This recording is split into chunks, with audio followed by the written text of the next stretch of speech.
तो हम उसको बड़े इमोशनल होके करते हैं। इसलिए तेंदुलकर के आउट होने के बाद हम सोचने लगते हैं टीम इंडिया हार जाएगी। लिहाजा हर बड़े आदमी को जो हमको बड़ा मानते हैं, ये मानते हैं कि ये बड़ा आदमी सच ही बोलता होगा, जबकि ऐसा होता नहीं है। तो गांधी जी पे भी हमने उनकी बात पे यकीन किया, यकीन करना भी चाहिए। लेकिन गांधी जी ने भी जो देश से वादा किया वो नहीं पूरा किया। नेहरू जी ने जो वादा किया वो भी पूरा नहीं किया, और जो पूरा नहीं कर सकते थे उनसे हमको उम्मीद थी। लिहाजा हम उनके जाने के 70 साल बाद भी उन घटनाओं की सही तरीके से समीक्षा या एनालिसिस नहीं करना चाहते। वो किसके हित में है, किसके हित में नहीं है, किसके फेवर में आर्गुमेंट जाएगा, किसके फेवर में नहीं जाएगा, कम से कम सत्य बात तो कहने की हिम्मत इस देश में होनी चाहिए। तो 1000 साल की गुलामी के बाद सत्ता तो बदली, लेकिन समाज नहीं बदला। जो अंग्रेजों की पुलिस देख करके हिंदुस्तानी भाग जाता था, वही मानसिकता आज भी है कि पुलिस ने डराना नहीं छोड़ा और इस समाज ने उससे डरना नहीं छोड़ा। इस पस मंजर में जब आप इस देश को देखते हैं, तब उन रूलर्स को लगता है कि क्या फर्क पड़ता है, हमारा काम हो जाए, उसके 20 साल बाद अगर किसी को सच भी पता चल गया तो कौन पूछने वाला है। तो जो हश्र आज हो रहा है, सिर्फ सत्ता के बदल जाने से सब कुछ नहीं बदलता। मैं मानता हूं कि जब समाज बदलता है तब सत्ता बदलने लगती है। तो आपने अपने पुरुषार्थ को, अपने इतिहास को, अपने होने को महसूस किया कि हम हैं कौन। ये 70 साल में पहली बार भारत के लोगों ने महसूस किया कि हम हैं क्या। हम भेड़ हैं, बकरी हैं, कौन हैं।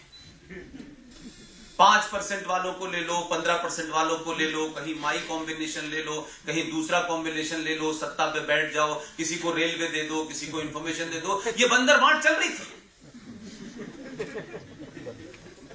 लिहाजा सरकार कैसे चले, बस काम हो जाए, हर आदमी को अपने नाम के आगे प्राइम मिनिस्टर लिखवाना था। तो प्राइम मिनिस्टर की कुर्सी का भ्रम, गृह मंत्री की कुर्सी का वजन, इसका एहसास नहीं किया। और इसलिए पूरी दुनिया में आप एक ऐसी मेजॉरिटी है कि जो इस देश की मेजॉरिटी है, मेजॉरिटी वो ये नहीं कभी कहती कि इस देश को हिंदू राष्ट्र बनाता। लेकिन ऐसी मिसाल मुझे दुनिया में नहीं मिलती कि इस देश की मेजॉरिटी अपनी ही चुनी हुई सरकारों से भीख मांगने के अंदाज में यह कहे कि हमें समान नागरिक अधिकार दे दो,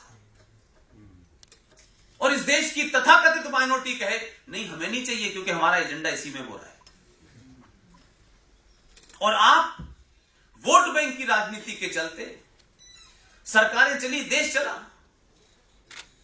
लेकिन 5000 साल की लिखित आपका इतिहास, पूरी दुनिया के आप विश्व गुरु, पूरी दुनिया को ज्ञान देने वाले लोग, उस संस्कृति के बारे में आपको भुला दिया गया। और जब बौनों ने आपके ऊपर राज किया तो कोशिश की कि इस देश में बौने पैदा हो, बहादुर पैदा ना हो। जो भी बहादुर हुआ उस दौर में, जिसने भी उस लीग से हट करके वो बात कही जो अवाम सुनना चाहता था, वो बचा ही नहीं इस देश में। सुभाष चंद्र बोस का किस्सा आप सबको पता है, कैसे मेजर जनरल जीटी बख्शी और कर्नल आरएसएन सिंह और उनके साथियों ने मिलकर एक लड़ाई लड़ी। तब जाके हमें पता चला, आज की जनरेशन को पता चला कि इस देश में सुभाष चंद्र बाबू नाम के एक साहब हुआ करते थे। कैसे वो शख्स भारत को आजाद कराने के लिए देश से बाहर गया, उन हालातों में कैसे उसने एक फौज बनाई, और 21 अक्टूबर 1943 को मोयान नाम की जगह है नॉर्थ ईस्ट में, पूरे उस इलाके पे कब्जा किया और भारत की आजादी की घोषणा कर दी। ये मैं इसलिए कह रहा हूं कि अगर आप सच में इस देश को कंट्रीब्यूट करना चाहते हैं, इस देश के साथ आपका लगाव है और आप डिग्री लेकर के वहां नहीं जाना चाहते हैं और इस देश की कमियों के साथ भी, इस देश की खराबियों के साथ भी आप अगर यहीं रहेंगे तो माफ कीजिएगा, ये भी वही बन जाएगा। और ये बदलते दौर में हम जैसी जनरेशन के सामने साक्षात समझ आता है। मैं इस बात से खुश हूं कि हमारे दौर में हमारे सामने सिर्फ ईमानदाराना कोशिश कीजिए आप, न सत्ता से कुछ पाने की आपको लालसा हो, न बुढ़ापे में किसी सरकारी पार्किंग की चिंता हो, और आप अपनी बात को किसके फेवर में है, किसके फेवर में नहीं है, किसके खिलाफ है, कौन नाराज होगा, इसकी चिंता छोड़ करके एक आम सिटीजन की तरह अगर कोई बात कहेंगे तो मुझे पूरी उम्मीद है कि जैसे मेरे साथ पूरा देश खड़ा हुआ है, आपके साथ भी होगा। वो कोशिश तो करके देखिए।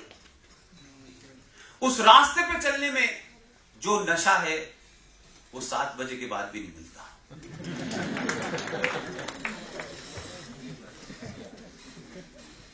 तो 1950 में जब भारत का संविधान बना तो आपने 370 उसमें जोड़ दिया और साथ साथ इतना दबाव था, यानी नेहरू जी ने इतना दबाव डाला उसको लेकर के कि उन्होंने किसी की बात सुनी नहीं।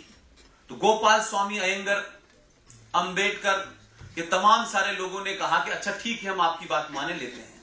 अब आप सोचिए कि उस वक्त कितनी हिटलरशाही होगी कि इतने बड़े कद्दावर लोगों को मनाना पड़ रहा था कि उन्होंने कहा अच्छा इसके आगे टेम्पररी लिख दीजिए। बस वो टेम्पररी लिखना ही जो उनके वारिस हैं उनको आज भारी पड़ गया है।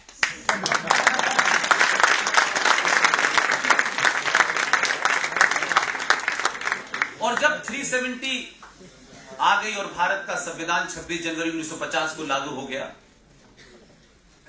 तो लगा इससे बात नहीं बनी, ये तो गड़बड़ हो गया मामला। तो आपने क्या किया, 14 मई